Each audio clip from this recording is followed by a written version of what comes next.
Support for this podcast comes from the Central Valley Journalism Collaborative, connecting communities with the resources, infrastructure, and networks to ensure a vibrant local free press.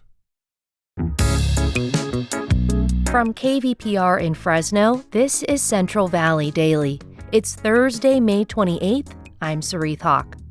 A new report from the state attorney general's office condemned the living conditions at ICE detention facilities across the state, including 4 in Kern County. The facilities are completely ill-equipped and unprepared for the increase in the number of detainees, and we can see that in the lack of access to water, food, healthcare, clothing, bedding.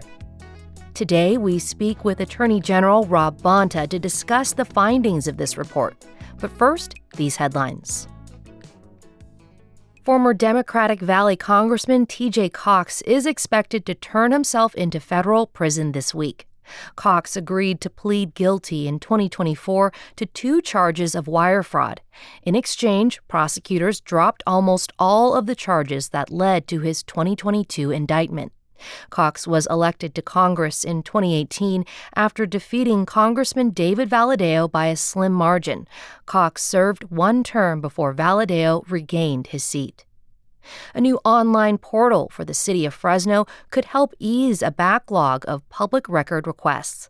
Local news outlet GV Wire reports that a so-called transparency portal is being tested on the city's website. This will allow documents for public records requests to be sorted in one place. City officials hope it will cut the amount of time staff dedicate to fulfilling requests. Late-season storms have brought snow to parts of the Sierra Nevada. In Yosemite National Park, Tioga Pass is closed again this week. That's after it opened earlier than normal this year thanks to light winter snowfall. Meanwhile, on the other side of the pass, Mammoth Mountain has announced it's using the snow to extend its ski season through June 7th. Yuba and Sutter County supervisors are supporting State Assembly member James Gallagher's 2-state solution. Both boards voted this week to back the proposal that would split California into separate states. Here's Sutter County Supervisor Dan Flores. This resolution is not about anger from this board. It's not about division, and it's certainly not about abandoning California. For me, this is about sending a message that rural counties and Northern California communities feel unheard, and we feel overlooked, and we feel financially strained. Flores and other supporters cite a number of issues they say divide inland and coastal counties, including water rights and wildfire protection. Governor Newsom and other Democratic leaders have dismissed Gallagher's resolution as a stunt that will go nowhere. Marquez Brothers International, a Hanford-based producer of Hispanic cheeses, is expanding. According to the Hanford Sentinel, the company has bought the property of a former Saputo cheese plant in Tulare with plans to remodel. Marquez Brothers International hopes to build a new infrastructure for processing their products. Valley history is fascinating. Listen to KVPR's Central Valley Roots as we explore the stories of local people and places that make our community unique. Learn something new about our region. Listen to Central Valley Roots wherever you get your podcasts or visit kvpr.org/roots. And now to our main story. At a time when mass deportation has been a prime focus of the federal government, immigration detention centers in California have swelled to meet demand.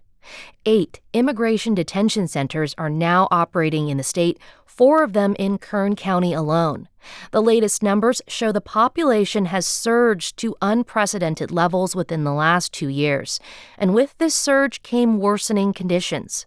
According to a new report from the California Attorney General's office, these facilities have been alarmingly unprepared to care for detainees, with insufficient staffing, overcrowding, and even deaths. The report shows 6 people died in 2 detention centers in the last year. Attorney General Bonta called conditions inside, quote, cruel, inhumane, and unacceptable after his office spent several days inspecting the facilities and interviewing detainees.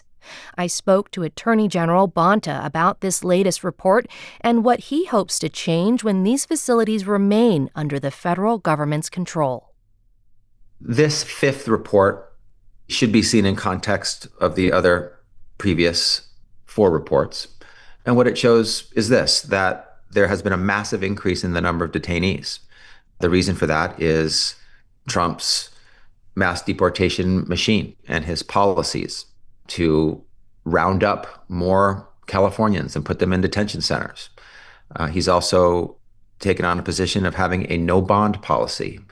In the past, because most of these detainees have no criminal history, are productive members of our community, have families, have jobs, have strong ties to their communities, they can be and should be and have been in the past released on bond during the pendency of their immigration proceedings. But Trump is not providing for that opportunity to be released on bond, and he's requiring that they be detained. And so we have massive increases in the number of detainees, over 100% increase and close to 200% increase. And the facilities are completely ill-equipped and unprepared for the increase in the number of detainees. And we can see that in the lack of access to water, food, healthcare, clothing, bedding. And that is one of the major changes and notable observations of this report, the massive increase in the number of detainees. But the second major takeaway for me was that what had already been substandard conditions got worse, deteriorated. So not just that they continued to be substandard, they became more substandard. Basic human necessities, clean water, nourishing, appetizing food, healthcare, like healthcare screenings upon entry into the detention center, and then appointments and follow-up appointments, enough bedding to stay warm when it's cold in the facility, basics not being provided. And all of these individuals, should they have been released on bond, could provide all of those things for themselves. But because they're in the facility and they can only receive what is provided to them, they're not being provided with basics. And taxpayers, Americans, should be infuriated. We're paying billions of dollars in contracts with Geo Group, Core Civic, the for-profit private operators of these facilities, and they're not delivering on the contracts. They're reaping in the profits, and their stock price is going higher, but they're cutting corners, as you might expect, in order to maximize profit, cutting corners on staffing, on training, on services, on programs, on basics. And it's unacceptable. It's inhumane. It's cruel, and it needs to change. And, you talk about how there should be accountability for these companies. This is part of the reason why your office has issued these reports. What about any legal actions or complaints about the companies? Has that reached your office? Is there anything that, could affect how these facilities are run? Well, private parties have lawsuits. A number of them are pending. The detainees themselves who've been subject to these substandard conditions, or their families, particularly families who've lost a loved one who's been detained. And, please note that we've had the highest number of deaths as this past year, as revealed in our report, 6 that we had in the facilities. And so that is a notable regression and notable deterioration of outcomes and conditions that were absolutely tragic and unacceptable.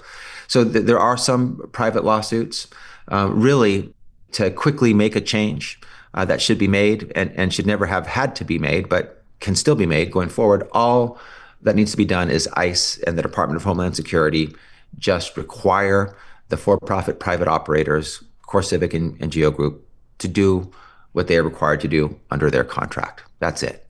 The contract requires them to provide potable, clean water at all times, to provide 3 nourishing, appetizing meals every day, to provide adequate health care. They're being paid the billions of dollars, but they're not providing it. So that's really where a lot of this responsibility lies on the federal government, specifically ICE and Department of Homeland Security. Congress has an oversight role. Congress can have hearings. Congress can require more. They can require reform. They can and should. And so between ICE and the Department of Homeland Security, Congress, the private plaintiffs, there's a lot of potential for change here in the right direction if there's will and if there's appropriate action. Yeah, so it sounds like these reports are really trying to do their due diligence to raise awareness about the issues. You focused on this last report from your office, focused on the conditions specifically of confinement. How do you think that this could lead to changes? Well, for me, and as the saying has always been, sunlight is the best disinfectant. Transparency, openness, disclosure about what's happening inside instead of being a black box where you just don't know. And, it happens in the dark with no accountability or oversight. The revelations that we're providing in our reports, 5 of them now, should and can, and to some extent in the past have, led to needed change. They can lead to data-driven, evidence-based change, based on a record that's unacceptable, inhumane, and cruel, to make it better. And so the report is a massive contribution to the continuum of change that needs to happen. But it requires action to be taken, and action that ICE and Department of Homeland Security can take, action that the for-profit private operators can take on their own if they just held themselves to do what is required in their contracts, action that Congress can take, action that private plaintiffs can take. So there's a lot of different folks, entities who can, based on our report, take necessary action. Yeah, your office has been really busy with legal battles against the Trump administration specifically. Dozens of lawsuits have been filed. How would you respond to critics who say that the reports from your office may be politically motivated from these detention centers? Have you ever considered maybe an independent committee to oversee these inspections? I guess my reaction would be being perplexed, confused by the question. I don't understand the political motivation, allegation or assertion. It just doesn't make any sense to me. So I guess that would be my reaction. The law provides us the authority to conduct reports about what's happening in these facilities. Accountability, oversight is very uncontroversial. Everyone should have it. Certainly when billions of dollars are being spent for a for-profit private company to rake in the profits and they're being paid by taxpayer dollars, of course there should be oversight. Of course there should be accountability. Of course there should be a review of what's happening inside. And we should look at basic human needs and necessities like access to clean water and access to food and access to healthcare and access to clothing and bedding. Politically motivated, just completely perplexed by that assertion. And before I let you go, Attorney General, I wanted to talk a little bit about, Kern County. This is one of the areas that we serve. We know it's ground zero for the ag industry. It's also the birthplace of the modern farm worker movement in California, in the city of Delano. But half of all federal immigration detention facilities in the state are located in Kern County. There's 4 in total. Why do you think that is? How do you view this contradiction? Especially, I know your family's had a big role in the farm worker labor movement. The federal government decides where they're going to put these facilities, and they've, as you've mentioned, largely put them in, the Central Valley. There's some in Imperial and San Diego County as well. So mostly in the southern parts of the state and the Central Valley part of the state. There's attempts to add others, as I'm sure you're aware, including in Santa Clara County and Gilroy. So it's not just Kern County, but you're right. There's a concentration of these facilities in Kern County. The juxtaposition against the history and legacy of justice, of the farm worker movement, I think there's quite a few contrasts that exist in our state. There's Kern County. There's much of Kern County that's not aligned with what the farm worker movement, and sometimes these movements build and arise out of in places of some of the most concentrated injustice. That's why they exist. That's why they formed. That's their reason for being, their genesis. And so I don't know if it's an irony or if it's a contradiction. I think there's an organic component to what you've described, that out of injustice, movements for justice arise. Rob Bonta, California State Attorney General, thanks so much for joining me. Pleasure's mine. Thank you for having me. And that's today's show. Today's episode was produced by Jonathan Linden and KVPR with support from the Central Valley Journalism Collaborative.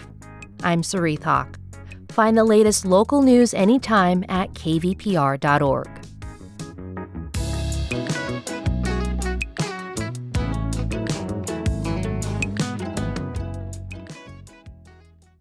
You know, every day on Up First, NPR's Golden Globe-nominated morning news podcast, we bring you 3 essential stories. At the heart of each story are questions. What really happened? What really mattered? What happens next? At NPR, we stand for your right to be curious and to follow the facts. Follow Up First wherever you get your podcasts and start your day knowing what matters and why.